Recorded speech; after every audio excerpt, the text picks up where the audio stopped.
कोलकाता महिला डॉक्टर पूर्णकथा. कोलकाता येथील आर्जिकल कॉलेजमध्ये ती डॉक्टरकीचं शिक्षण घेत होती.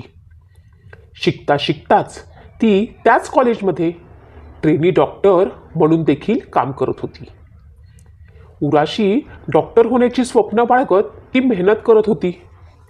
आता आणखी थोडा प्रवास पूर्ण झाल्यानंतर ती डॉक्टर बनणार होती. लोकांची सेवा करणार होती. स्वतःचं आणि आईवडिलांचं स्वप्न पूर्ण करणार होती. ती खूप आनंदी होती आणि तिच्या घरचे देखील खूप आनंदी होते. त्या दिवशी देखील नेहमीप्रमाणेच ती आपल्या कामात व्यस्त होती.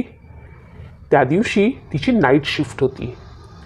आता हॉस्पिटलमध्ये नाईट शिफ्ट असणं ही सामान्य गोष्ट आहे, कारण एका डॉक्टरला दिवसाचे 24 तासही आपल्या कार्यासाठी वाहून द्यावे लागतात. त्याचप्रमाणे तिचे देखील काम चालू होते. त्या दिवशी देखील ती नेहमीप्रमाणेच हॉस्पिटलमध्ये आली.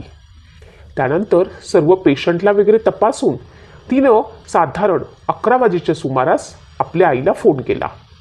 जेवलीस का अशी चौकशी केली. त्यानंतर तिने जेवण ऑर्डर केले. आपल्या सहकाऱ्यांसोबत तिने जेवण केले. त्यानंतर तिने आपल्या सहकाऱ्यांसोबतच ऑलिम्पिकचा नीरज चोपडा यांचा भालाफेकीचा सामनाही पाहिला. त्यानंतर थोडा आराम करण्यासाठी आणि अभ्यास करण्यासाठी ती हॉस्पिटलमध्ये इमर्जन्सी बिल्डिंगमध्ये 3ऱ्या मजल्यावर असणाऱ्या सेमिनार हॉलमध्ये गेली.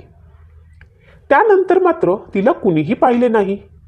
पण दुसऱ्याच दिवशी सकाळी तिला बघून सगळ्यांनाच खूप मोठा धक्का बसला, कारण ती तिथे बेशुद्ध अवस्थेत आढळली. सगळ्यात महत्त्वाची गोष्ट म्हणजे तिच्या अंगावर एकही कपडा नव्हता. पूर्ण शरीरावरती मोठ्या मोठ्या जखमा होत्या आणि त्या जखमांमध्ये रक्त वाहत होतं. तिचा चष्मा फुटलेला होता.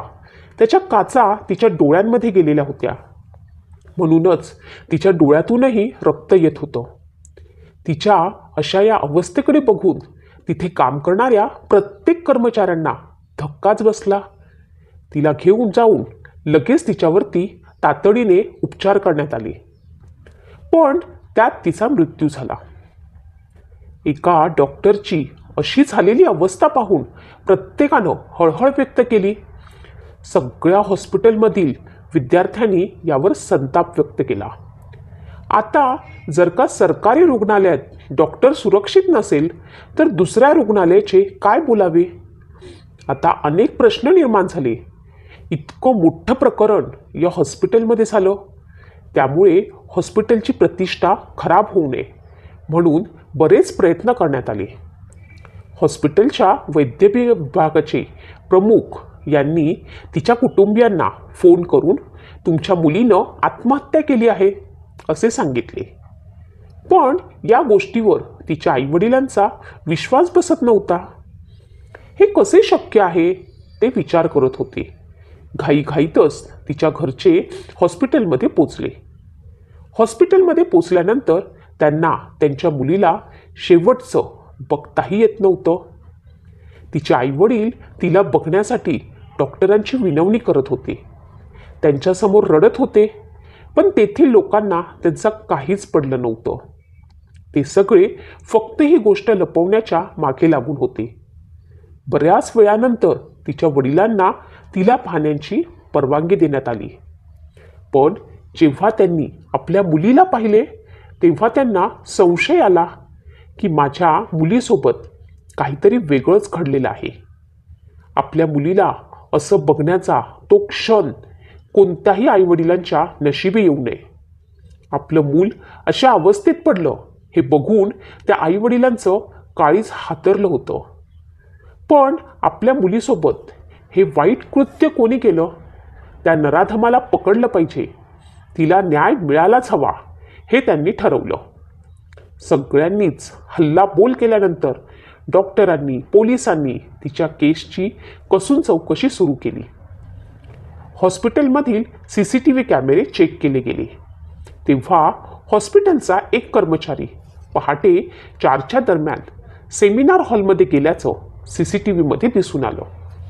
तसाच हा कर्मचारी पुन्हा 40 मिनिटांनी परत खाईखाईनं हॉस्पिटलमधून बाहेर पडल्याचंही दिसलं.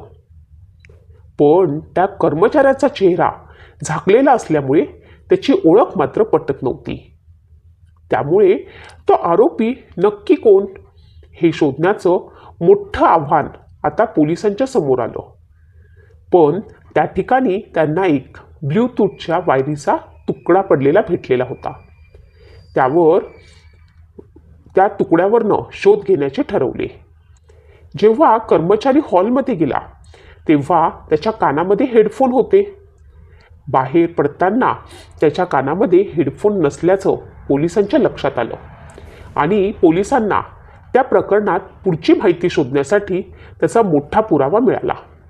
म्हणूनच पोलिसांनी सगळ्या कर्मचाऱ्यांना बोलावून घेतले. त्यात तो कर्मचारी देखील होता.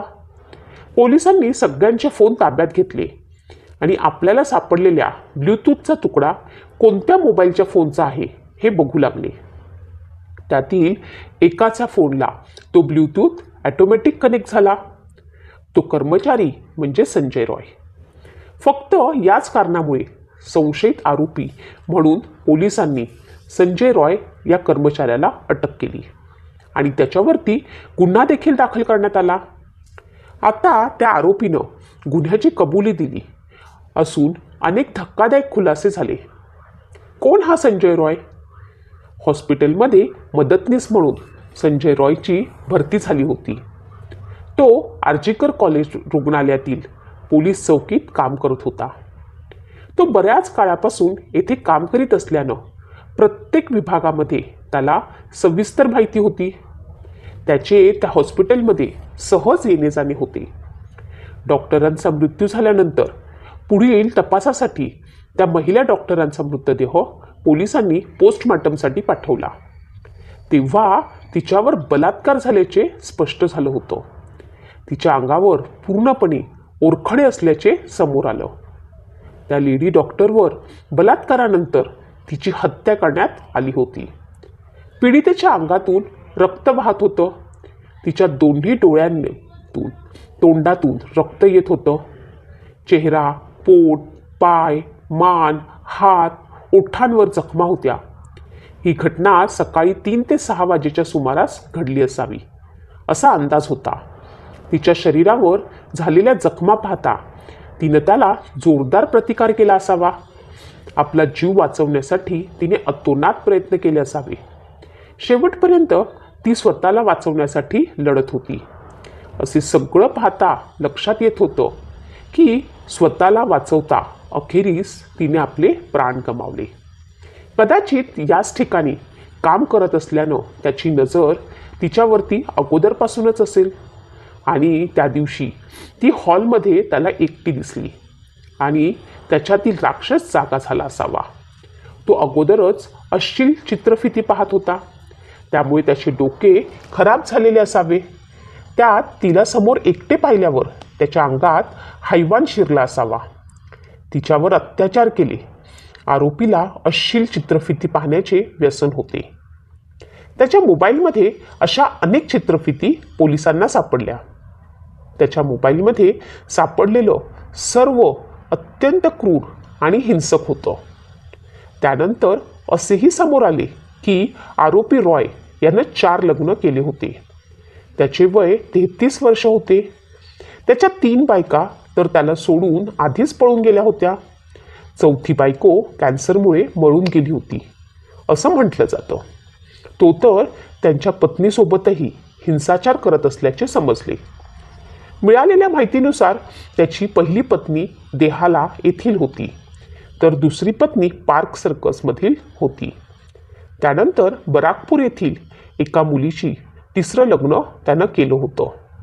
पण तेही फार काळ टिकलं नाही. त्यानंतर शहरातील अलीपूर भागातील एका मुलीशी त्याने लग्न केलं. रॉय याच्या घरातून मारहाणीचे नेहमी आवाज येत होते अशीही माहिती त्याच्या शेजाऱ्यांनी सांगितली. अलीपूरमधील पेट्रोल पंपावर काम करणाऱ्या त्याच्या 4थ्या पत्नीनं ही घरगुती हिंसाचाराची तक्रार दाखल केली होती. आरोपी संजय रॉय हा समाजकार्य करत असून त्याच्या हॉस्पिटलमध्ये नेहमी संचार असायचा. त्याचे ह्या अगोदरच रेकॉर्ड देखील काही चांगले नाहीत. तो अनेक महिलांना त्रास देत असे आणि धमक्याही देत असे. तो सहकर्मचारी महिलांना देखील अनेकदा खूप त्रास देत असे. पण ह्या अगोदर त्याच्यासोबत ज्याने त्रास दिला होता त्यांच्यातील एकाही महिलेने जर का त्याच्या विरुद्ध तक्रार केली असती तर असं भयानक कृत्य त्या महिला डॉक्टरसोबत झालं नसतं. असे नराधम महिलांसोबत अत्याचार का करतात? मुलींनी जन्म घ्यावा की नाही हाच प्रश्न आता पडतो. कारण असे वासनांध नराधम त्यांच्यावर आसुसलेले असतात. त्या महिला डॉक्टरला न्याय मिळावा हीच आता सरकारकडे विनंती आहे आणि त्या नराधमाला फाशीची शिक्षा व्हायला हवी. खरं तर पोलिसांकडे सगळे पुरावे असतात, पण तरी देखील न्यायालयात सर्व कसून चौकशी केली जाते. अनेकदा सर्व काही पुरावे असून देखील लगेच फाशी दिली जात नाही.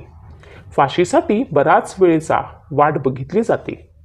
कधीकधी तर आरोपी स्वतःचा गुन्हा कबूल करत असून देखील त्याला न्यायालयीन कोठडीमध्ये कठोर शिक्षा देत नाहीत. CBIकडे केस सोपवली आहे असे सांगतात.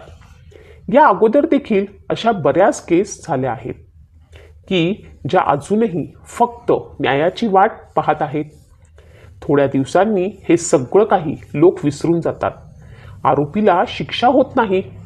मृत्यूची शिक्षा सुद्धा अशा लोकांना खरं तर खूप कमी आहे. कारण त्यांनी दिलेला त्रास हा जितका भयानक असतो त्याचप्रमाणे त्यांना देखील मिळणारा मृत्यू हा देखील सहज नसावा. आता यात तर त्या महिला डॉक्टरांची काही चूक नव्हती. ती तर फक्त आराम करण्यासाठी म्हणून त्या हॉलमध्ये गेली होती. पण ही रात्र तिच्यासाठी काळरात्र ठरेल हे तिने कधी ध्यानीमनीही विचार केला नसेल. एक मुलगी असणं हा तिच्यासाठी जणू गुन्हा ठरला. ती जिथे काम करत होती तिथे तिला वाचवायला कुणीच नव्हतं की ही सगळी काही प्लॅनिंग होती. त्यासोबत अजून दुसरे कोणी होते का हे तर आपल्याला तिचे रिपोर्ट मिळाल्यानंतरच कळेल. त्याच्यासारख्या नराधमाला नरकात सुद्धा जागा मिळणार नाही. कुणालाही कुणाला मारण्याचा हक्क नसतो. काही दिवसांपूर्वीच अक्षता गेली, यशस्वी गेली, आता फक्त अशा नराधमांमुळे. पण अजूनही त्यांचे खुनी फक्त गजाआडच आहेत. त्यांना फाशीची शिक्षा सुद्धा कमी आहे, पण अजूनही ती त्यांना मिळाली नाही. आणि आताही केस पण फाशीपर्यंत जाते की अशीच मागे पडते कुणास ठाऊक. पण प्रत्येकानं त्या महिला डॉक्टरच्या आईवडिलांना खंबीरपणे पाठिंबा दिला पाहिजे, कारण त्यातूनच तिला न्याय मिळू शकेल. आपला पाठिंबा देण्यानं त्यांची मुलगी तर आपण त्यांना परत देऊ शकत नाही, पण असे प्रकार पुन्हा होऊ नये यासाठी आपण प्रयत्न नक्कीच करू शकतो. आज मुलगी कोणत्याही क्षेत्रात पोहोचलेली असो, मग ती डॉक्टर असो, इंजिनियर असो अथवा सामान्य माणसाची लेक असो, पण ती एक अबला म्हणूनच ठरत आहे. आणि हे नराधम तिच्यावरती आपल्या वासनांची पूर्ती करत आहेत. हे सर्व कुठेतरी थांबलं पाहिजे. या सगळ्यांना कुठेतरी पूर्णविराम लागणं खूप गरजेचं आहे. चला तर एक नवीन सुरुवात करूया. ह्या सर्वांचा अंत करण्यासाठी आपण जास्तीत जास्त प्रयत्न करूया आणि हे सर्व थांबून नवीन जगाची